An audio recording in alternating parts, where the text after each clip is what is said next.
Saya sempat bertanya dalam hati saya, kenapa Nabi Isa itu diakui sebagai Tuhan, sementara di dalam Injil sendiri menceritakan kisah saat berada di Taman Getsemani ketika Nabi Isa mau dibunuh. Nabi Isa berdoa, Eli, Eli lama sabatani. Tuhan, Tuhan, di manakah Engkau?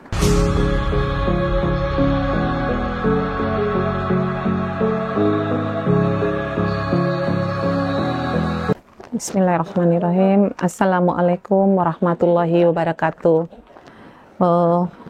Saya ingin memperkenalkan diri saya.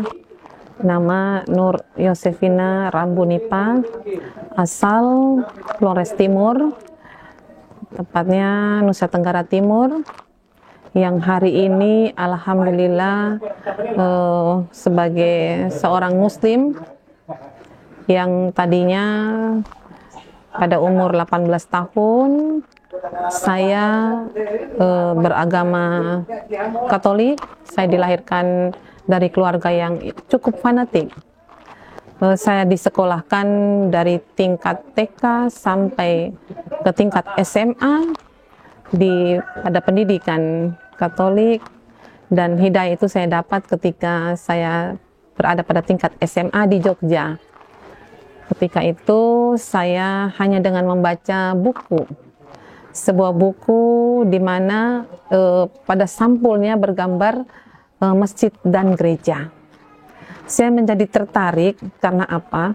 Ketika saya berada di tingkat SMP, saya sempat bertanya dalam hati saya, kenapa Nabi Isa itu diakui sebagai Tuhan, sementara di dalam Injil sendiri menceritakan kisah saat berada di Taman Getsemani ketika Nabi Isa mau dibunuh.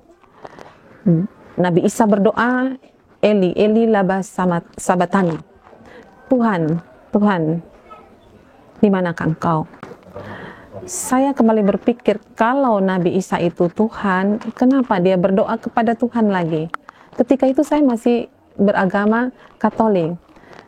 Tapi karena keterbatasan saya, sehingga saya juga akhirnya berlalu begitu saja pertanyaan-pertanyaan dalam hati itu. Kemudian saya dikirim oleh orang tua sekolah di Jogja tingkat SMA. Di sana ketika saya masuk ke toko buku, saya dapati sebuah buku yang sampulnya bergambar Katolik, bergambar salib, gereja, dan masjid. Di situ judulnya sangat menarik buat saya, yaitu Ketuhanan Yesus. Saya berpikir dan berharap mudah-mudahan ini dapat memperkuat keyakinan saya bahwa memang Yesus itu Tuhan yang selama ini kamu ragu, kamu kurang yakin. Sehingga saya beli buku itu, saya bawa pulang ke rumah, tidak saya langsung baca tapi ketika tengah malam saya bangun, saya teringat buku itu. Di sekitaran jam 2 tengah malam, saya membuka buku itu, dan semakin saya membaca, mata saya menjadi tidak ngantuk, dan sampai selesai buku itu saya baca menjelang pagi. Ternyata buku itu berisi tentang dialog antara seorang Muslim dan seorang Katolik. Di situ mereka buat perjanjian. Apabila si Muslim membuat perjanjian, apabila Anda bisa menjawab pertanyaan saya, maka saya akan masuk ke agama Anda. Demikian juga sebaliknya. Si Katolik menyampaikan, kalau Anda bisa menjawab pertanyaan saya, maka saya masuk ke agama Anda. Ternyata kemudian digiring pertanyaan, jawaban-jawaban yang bisa diterima akal, dan semua jawaban seorang Muslim itu punya dalilnya. Dalil yang tersirat, tertulis di dalam Injil, di dalam Al-Quran. Sementara seorang Katolik ini tidak bisa menjawab, bahkan ayat-ayat yang disampaikan ketika itu ayat-ayat yang memang mendukung keyakinan bahwa memang Nabi Isa itu bukan Tuhan. Subhanallah, saya semakin menjadi ragu. Kemudian saya coba lagi membaca beberapa kali itu buku, semakin saya menjadi kuat bahwa saya ini sebenarnya sudah salah. Kemudian saya mau mencari kebenaran itu pada agama apa. Semua agama saya belum tahu. Tapi karena dialog itu dengan dialog antara seorang Katolik dan Islam, dan dia menjadi sumber daripada semua penyampaian itu adalah Al-Quran, maka saya mencoba membaca Al-Quran. Di situ saya semakin kuat, semakin yakin bahwa sebenarnya agama yang benar adalah agama Islam. Saya pelajari terus menerus dan akhirnya saya semakin yakin, dan kemudian secara diam-diam saya pergi ke imam masjid di Jogja ketika itu dan minta supaya disahadatkan. Dalam tahap masuk Islam, saya punya cita-cita. Yang pertama bahwa saya kepengen membentuk majelis taklim nanti kalau saya pulang. Saya pengen hidupkan majelis taklim di semua masjid di Flores Timur. Yang kedua, saya pengen punya pondok pesantren. Yang ketiga, saya pengen punya perpustakaan buku-buku Islam. Masya Allah, alhamdulillah untuk majelis taklim, alhamdulillah ya Allah kokohkan langkah dakwah kita ya.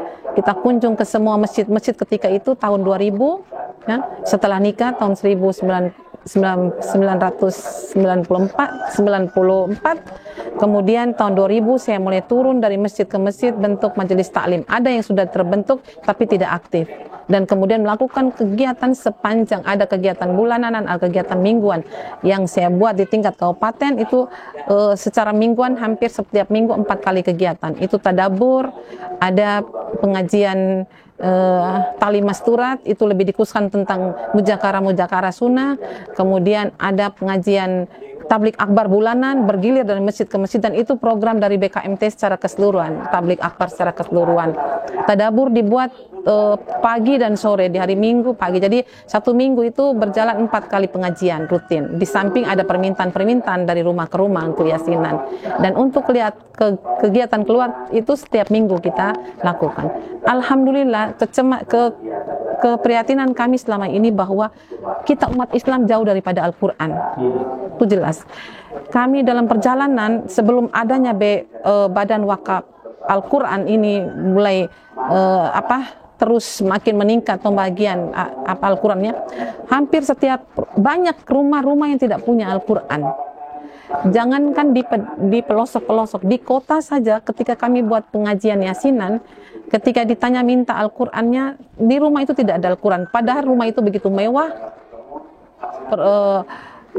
kelengkapan rumahnya begitu mewah, tapi Al-Quran tidak punya. Ada juga yang kami dapati punya Al-Quran, tapi Al-Quran itu masih rapih, tidak pernah dijamah. Itulah mungkin beberapa tahun yang lalu ya, dengan Ustadz Hari Mukti pernah ke sini. Itu kami berdoa mudah-mudahan semakin diperbanyak ya sebaran daripada ini Al-Quran. Karena bagaimana kami mengajak orang untuk baca Al-Quran sementara dia tidak punya Al-Quran. Kami BKMT sendiri tidak punya sumber dana untuk melakukan kegiatan-kegiatan. Kegiatan itu kami lakukan dengan dana dari saku kami masing-masing begitu. Sehingga tapi alhamdulillah dengan adanya BWA ini kami merasa hampir banyak rumah-rumah orang Islam yang sudah punya Al-Quran. Tinggal sekarang kami kerja keras untuk bagaimana motivasi, menyemangati semua jemaah itu untuk bisa membaca Al-Quran. Jadi untuk program-program pembelajaran bacaan Al-Quran, tapi kemudian kami tingkatkan lagi, alhamdulillah juga BWA kemudian bisa mendistribusikan Al-Quran yang dengan terjemahan. Kami rasa terbantu dan sangat terbantu. Mudah-mudahan ya dengan itu kami mudah untuk menyemangati kelompok majelis taklim di tingkat kecamatan maupun di tingkat permata untuk ada agenda khusus tadabbur Al-Quran. Dan memang kita akan merasakan bagaimana kalau kita sudah bisa membaca dan kemudian memahami. Jadi kepada BWA kami atas nama jemaah majelis taklim khususnya dan pasti jemaah muslim se Kabupaten Flores Timur, menyampaikan jazakallahu khairan kasiron. Mudah-mudahan amal jariah dari semua pihak yang telah mengadakan Al-Quran ini diterima oleh Allah Subhanahu wa Ta'ala, dan lebih daripada itu kami pun bisa kemudian manfaatkan semaksimal mungkin Al-Quran yang sudah dibagi. Demikian penjelasan kami, mungkin kurangnya lebihnya kami mohon maaf.